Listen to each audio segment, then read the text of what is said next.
The next speaker, Raine Hermans from Tekes in Finland. Good morning or almost afternoon. You know, just a few words regarding my background. It's been really interesting to hear, for instance, the word ecosystem used so many times. I use it regularly, on a regular basis, almost like daily, but my background is in economics and in management science. It's pretty interesting how even nowadays there is a great publicity of for instance, mobile phone markets that are referred to be segmented in different ecosystems like Windows ecosystem and Android ecosystem and so on. So when I refer to ecosystems in my presentation, most of the time I refer to innovation ecosystems.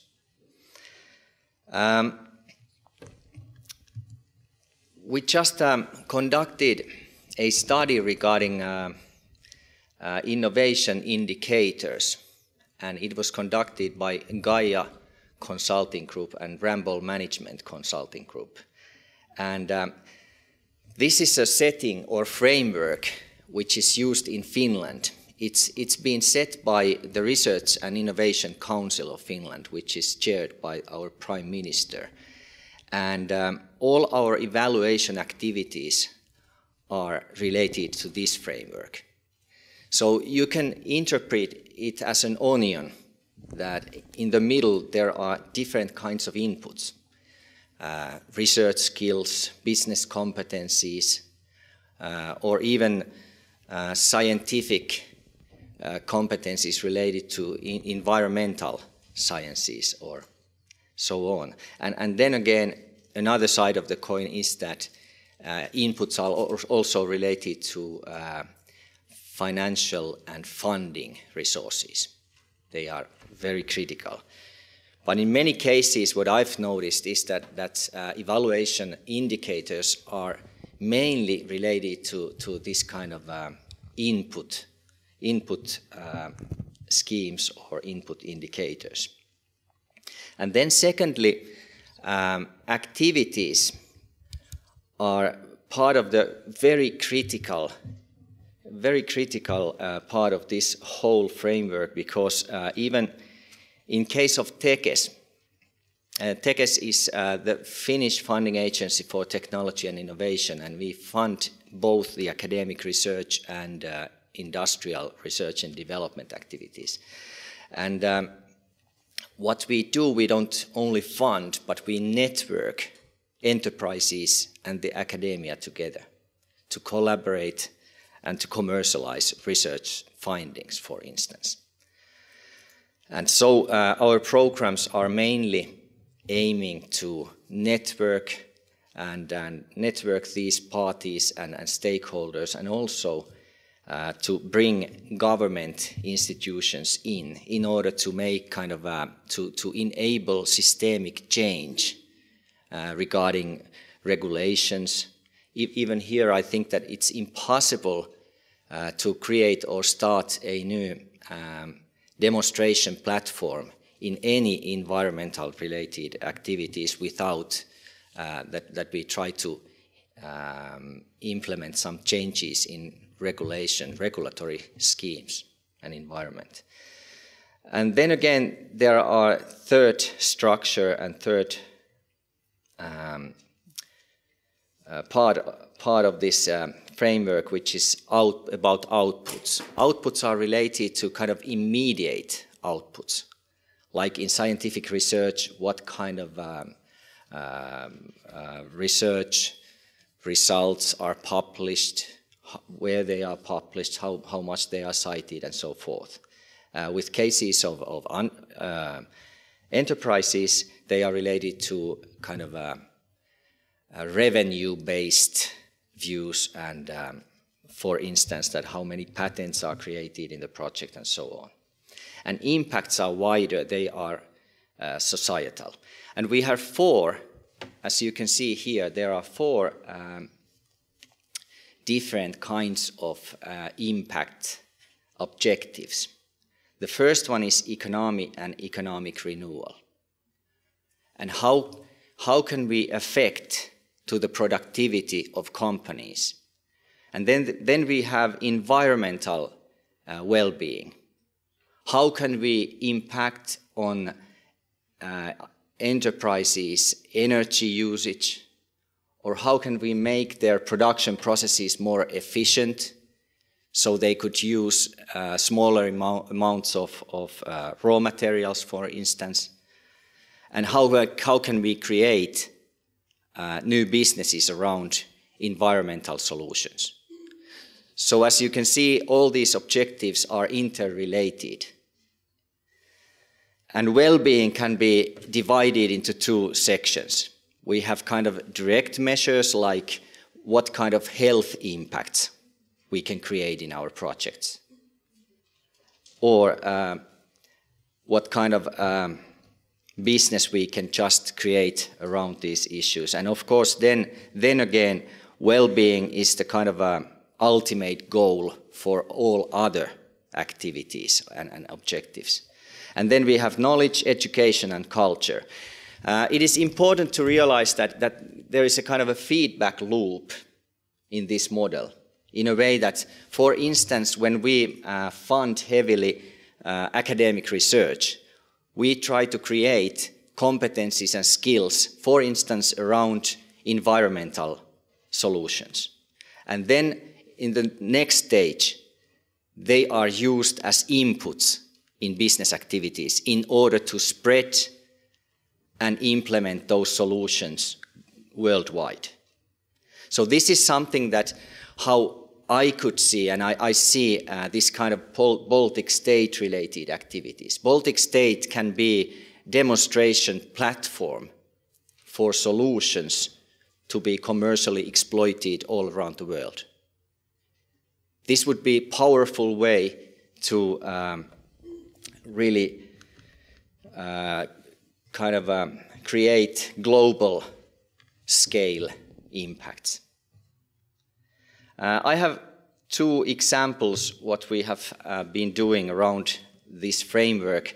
The first one is related to kind of a research project where we try to formalize some indicators and show them in a kind of a demo version. And here, by the way, I have in my slides, there is a reference to Tekes website where we have this report on Better Results, More Value, a framework for analyzing the societal impact of research and innovation. So please take a look if you are interested in these kind of aspects of innovation activities. And then this is the kind of a demo version where you can see that how could we illustrate societal aspects of related to this environmental well-being objective. So any input and activity related measures and indicators we have here, we have to understand that they don't generate outputs and impacts in the same year. Instead, we talk about future output and future impacts. This is about concrete storytelling. We, as mentioned, as Professor Andersen just mentioned, that we need to have targets that are concrete enough to be communicated and measured in the future. And so here, how I see this framework is that we can link some concrete targets and stories, scenarios of the future in these future impacts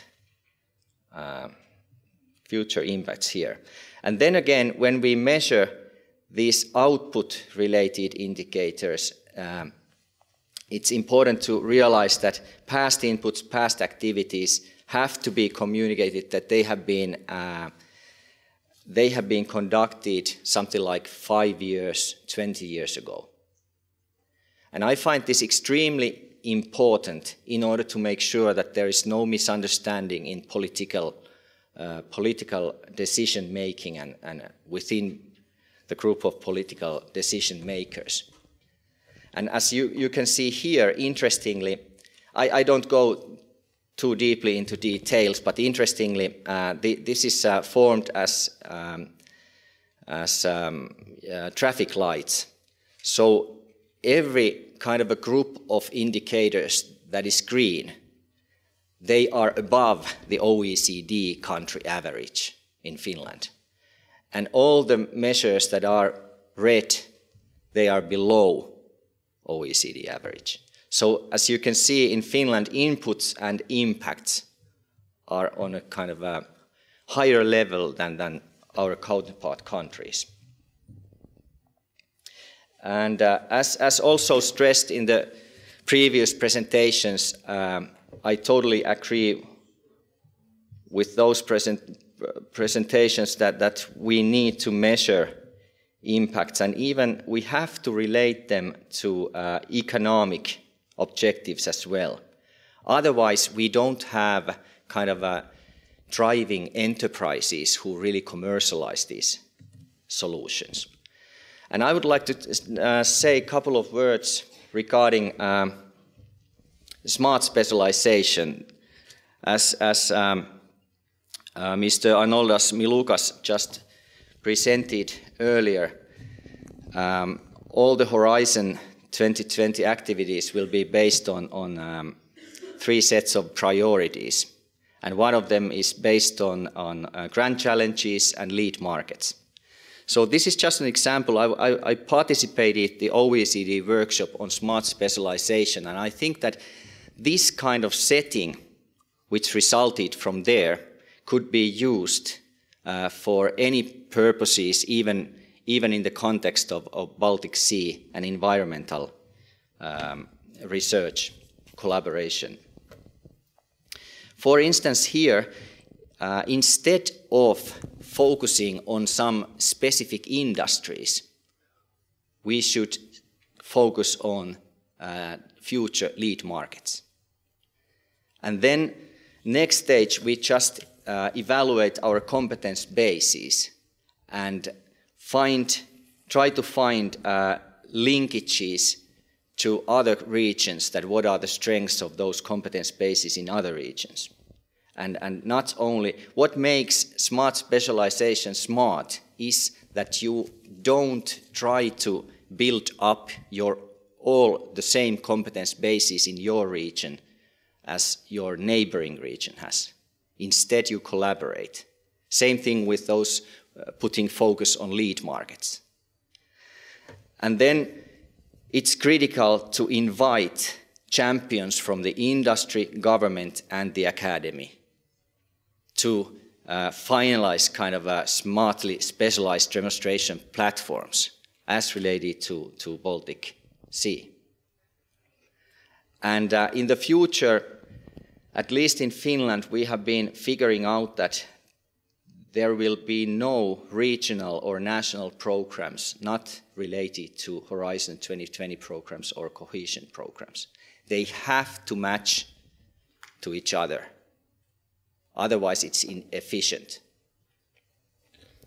And I have an example of one questionnaire.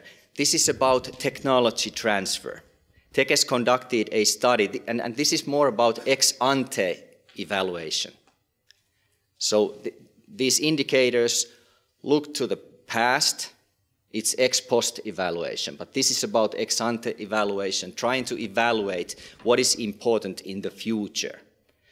And so we asked our small and medium-sized enterprise customers that how do they see potential technology transfer program from large enterprises collaborating with academic research institutions, that they could utilize technology packages owned by large multinational enterprises. You know, the fact is that large multinationals own, 500 largest of them own 50% of intellectual property in the world.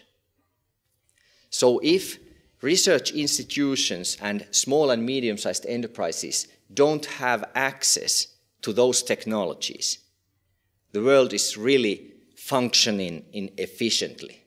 So that's why we are now planning a scheme where we could help small and medium-sized enterprises to adopt technologies from large multinationals.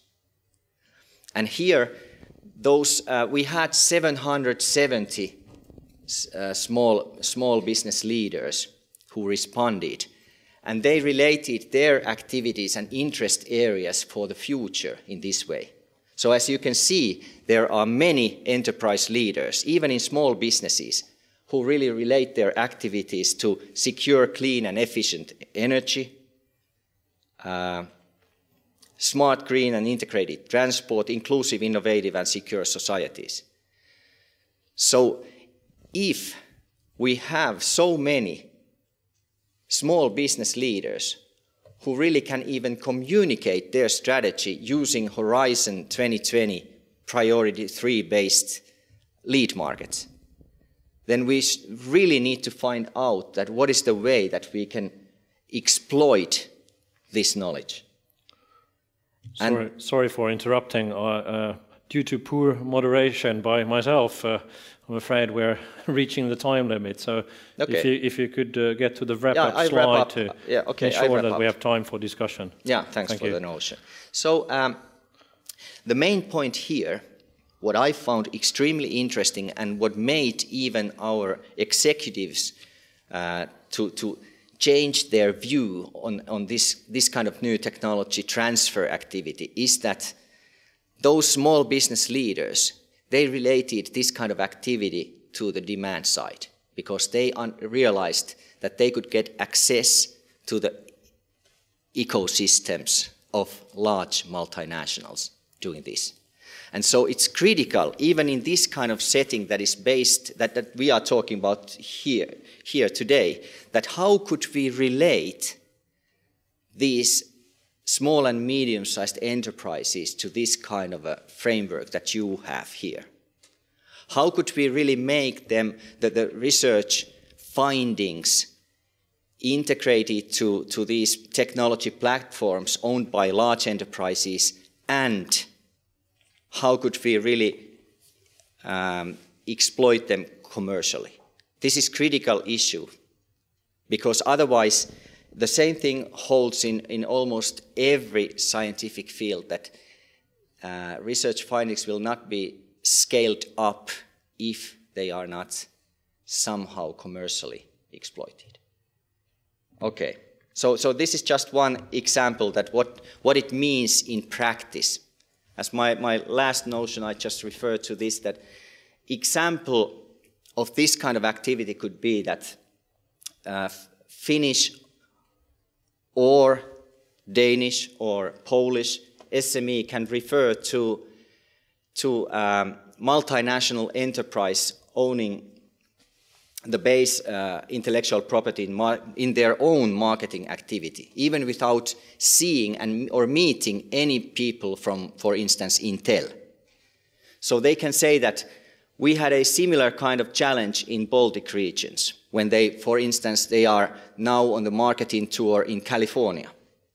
And they can say, we provided a solution for smart grid demonstration platform in Helsinki, or smart water solution in some country in Baltic Sea. So the solution was created in our own research and development project based on Intel's technology package. Now we own the intellectual property and cite to the Intel's patents. Let's figure out in California whether this solution would work here.